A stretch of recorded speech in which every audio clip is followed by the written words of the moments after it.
Capítulo 16. Como no se puso ningún inconveniente al compromiso de las jóvenes con su tía y los reparos del señor Collins por no dejar a los señores Bennet ni una sola velada durante su visita fueron firmemente rechazados.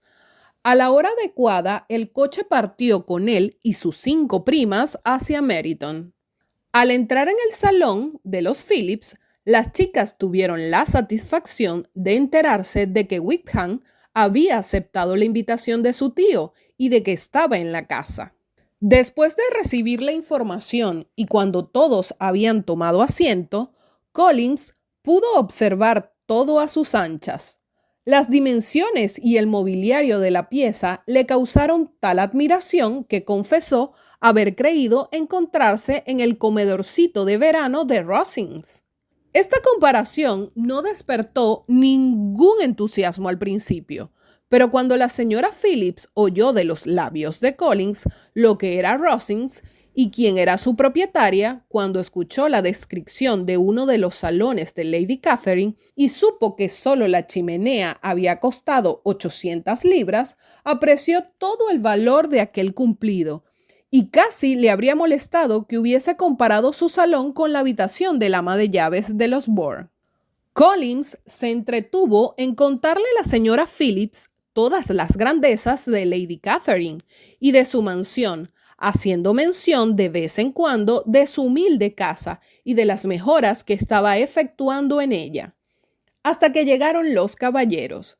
Collins encontró en la señora Phillips una oyente atenta, cuya buena opinión del rector aumentaba por los momentos con los que él le iba explicando, y ya estaba pensando en contárselo todo a sus vecinas cuanto antes.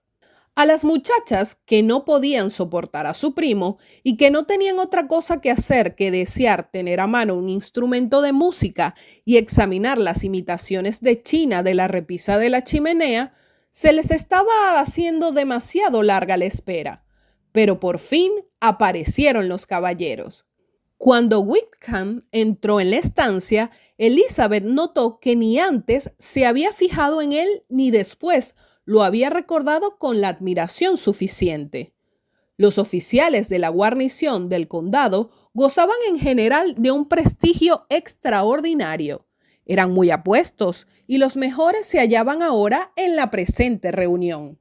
Pero Wickham, por su gallardía, por su soltura y por su airoso andar, eran tan superior a ellos, como ellos lo eran al rechoncho tío Phillips, que entró el último en el salón apestando a Oporto.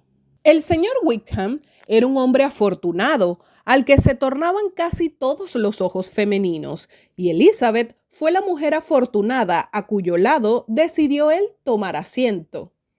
Wickham inició la conversación de un modo tan agradable, a pesar de que se limitó a decir que la noche era húmeda y que probablemente llovería mucho durante toda la estación, que Elizabeth se dio cuenta de que los tópicos más comunes, más triviales y más manidos pueden resultar interesantes si se dicen con destreza. Con unos rivales como Wickham y los demás oficiales en acaparar la atención de las damas, Collins parecía hundirse en su insignificancia. Para las muchachas, él no representaba nada, pero la señora Phillips todavía le escuchaba de vez en cuando y se cuidaba de que no le faltase ni café ni pastas. Cuando se dispusieron las mesas de juego, Collins vio una oportunidad para devolverle sus atenciones y se sentó a jugar con ella al wits. «Conozco poco este juego ahora», le dijo, «pero me gustaría aprenderlo mejor, debido a mi situación en la vida». La señora Phillips le agradeció su condescendencia, pero no pudo entender aquellas razones. Wickham no jugaba al wits y fue recibido con un verdadero entusiasmo en la otra mesa, entre Elizabeth y Lydia. Al principio pareció que había peligro de que Lydia lo absorbiese por completo, porque le gustaba hablar por los codos, pero como también era muy aficionada a la lotería, no tardó en centrar todo su interés en el juego y estaba demasiado ocupada en apostar y lanzar exclamaciones cuando tocaban los premios, para que pudiera distraerse en cualquier cosa. Como todo el mundo estaba concentrado en el juego, Wickham podía dedicar el tiempo a hablar con Elizabeth y ella estaba deseando escucharle, aunque no tenía ninguna esperanza de que le contase lo que a ella más le apetecía saber, la historia de su relación con Darcy. Ni siquiera se atrevió a mencionar su nombre. Sin embargo, su curiosidad quedó satisfecha de un modo inesperado. Fue el mismo señor Wickham que empezó con el tema. Preguntó qué distancia había de Meryton a Netherfield, y después de oír la respuesta de Elizabeth y de unos segundos de titubeo, quiso saber también cuánto tiempo hacía que estaba allí el señor Darcy. 1 mes aproximadamente, contestó Elizabeth, y con ansia de que no acabase ahí el tema, añadió: creo que ese señor posee grandes propiedades en Derbyshire. Sí, repuso Wickham. Su hacienda es importante, le proporciona 10,000 libras anuales. Nadie mejor que yo podría darle a usted informes auténticos acerca del señor Darcy, pues he estado particularmente relacionado con su familia desde mi infancia. Elizabeth no pudo evitar demostrar su sorpresa. Le extrañará lo que digo, señorita Bennet, después de haber visto, como vio usted probablemente, la frialdad de nuestro encuentro ayer. ¿Conoce usted mucho al señor Darcy? Más de lo que desearía, contestó Elizabeth afectuosamente. He pasado 4 días en la misma casa que él y me parece muy antipático. Yo no tengo derecho a decir si es o no antipático, continuó el señor Wickham. No soy el más indicado para ello. Le he conocido durante demasiado tiempo y demasiado bien para ser un juez justo. Me sería imposible ser imparcial, pero creo que la opinión que tiene de él sorprendería a cualquiera y puede que no la expresaría tan categóricamente en ninguna otra parte. Aquí está usted entre los suyos. Le doy mi palabra que lo que digo aquí lo diría en cualquier otra casa de la vecindad, menos en Netherfield. Darcy ha disgustado a todo el mundo con su orgullo. No encontrará a nadie que hable mejor de él. No puedo fingir que lo siento, dijo Wickham, después de una breve pausa. No siento que él ni nadie sean estimados solo por sus méritos, pero con Darcy no suele suceder así. La gente se ciega con su fortuna y con su importancia o le temen por sus distinguidos y soberbios modales. Y le ven solo como a él se le antoja que le vean. Pues yo, a pesar de lo poco que le conozco, le tengo por una mala persona. Wickham se limitó a mover la cabeza. Luego agregó: me pregunto si pensará quedarse en este condado mucho tiempo.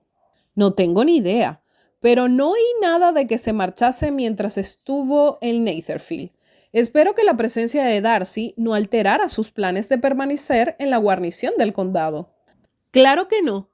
No será el que me vaya por culpa del señor Darcy, y siempre me entristece verle. Pero no tengo más que una razón para esquivarle, y puedo proclamarla delante de todo el mundo. Un doloroso pesar por su maltrato y por ser como es. Su padre, señorita Bennet, el último señor Darcy, fue el mejor de los hombres y mi mejor amigo. No puedo hablar con Darcy sin que se me parte el alma con 1000 tiernos recuerdos. Su conducta conmigo ha sido indecorosa, pero confieso sinceramente que se lo perdonaría todo menos que haya frustrado las esperanzas de su padre y haya deshonrado su memoria.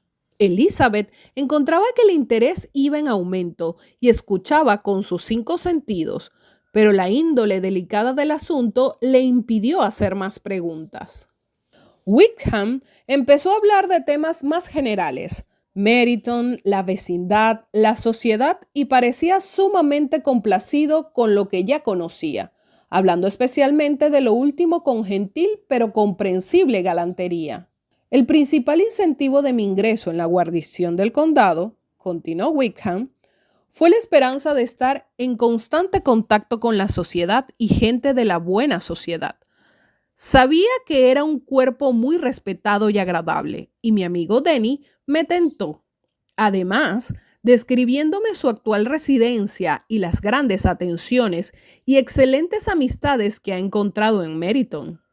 Confieso que me hace falta un poco de vida social.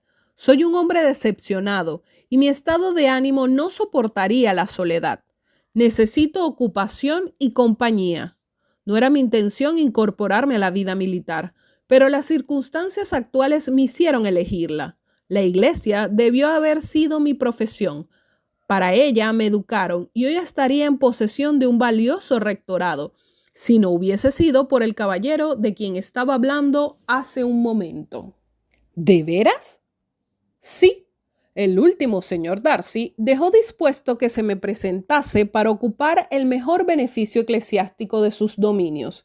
Era mi padrino y me quería entrañablemente. Nunca podré hacer justicia a su bondad. Quería dejarme bien situado y creyó haberlo hecho, pero cuando el puesto quedó vacante fue concedido a otro. ¡Dios mío!, exclamó Elizabeth. Pero ¿cómo pudo ser eso? ¿Cómo pudieron contradecir su testamento? ¿Por qué no recurrió usted a la justicia? Había tanta informalidad en los términos del legado que la ley no me hubiese dado ninguna esperanza.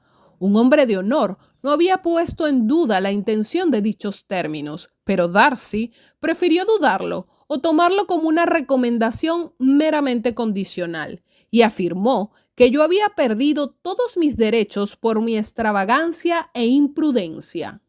Total que, o por uno o por otro, lo cierto es que la rectoría quedó vacante hace 2 años, justo cuando ya yo tenía edad para ocuparla, y se la dieron a otro. Y no es menos cierto que yo no puedo culparme de haber hecho nada para merecer perderla. Tengo un temperamento ardiente, soy indiscreto, y acaso haya manifestado mi opinión sobre Darcy algunas veces, y hasta a él mismo. Con excesiva franqueza, no recuerdo ninguna otra cosa de la que se me pueda acusar, pero el hecho es que somos muy diferentes y que él me odia. Es vergonzoso, merece ser desacreditado en público. Un día u otro le llegará la hora, pero no seré yo quien lo desacredite. Mientras no pueda olvidar a su padre, nunca podré desafiarle ni desenmascararlo. Elizabeth le honró por tales sentimientos y le pareció más atractivo que nunca mientras los expresaba. Pero, continuó después de una pausa, ¿cuál puede ser el motivo? ¿Qué puede haberle inducido a obrar con esa crueldad? Una profunda y enérgica antipatía hacia mí, que no puedo atribuir hasta cierto punto más que a los celos. Si el último señor Darcy no me hubiese querido tanto, su hijo me habría soportado mejor, pero el extraordinario afecto que su padre sentía por mí le irritaba, según creo, desde su más tierna infancia. No tenía carácter para resistir aquella especie de rivalidad en el que nos hallábamos, ni la preferencia que a menudo me otorgaba su padre. Recuerdo que un día en Netherfield se jactaba de lo implacable de sus sentimientos y tener un carácter que no perdona. Su modo de ser es espantoso. No debo hablar de ese tema, repuso Whipham. Me resulta difícil ser justo con él. Elizabeth reflexionó de nuevo y al cabo de unos momentos exclamó: tratar de esa manera al ahijado, al amigo, al favorito de su padre.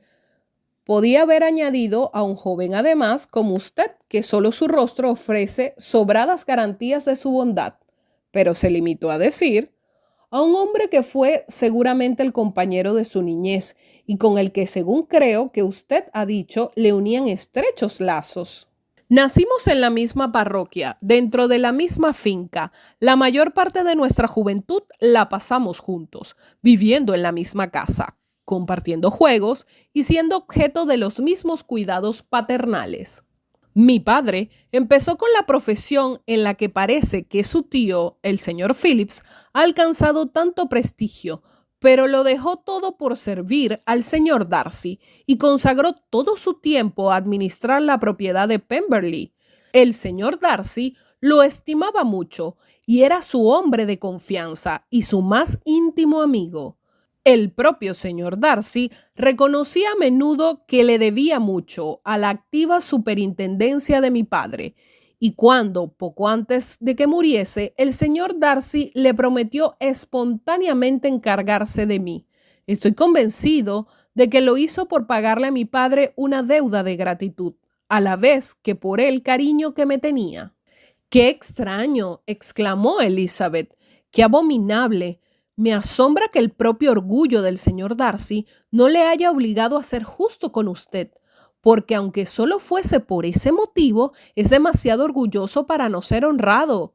Y falta de honradez es como debo llamar a lo que ha hecho con usted.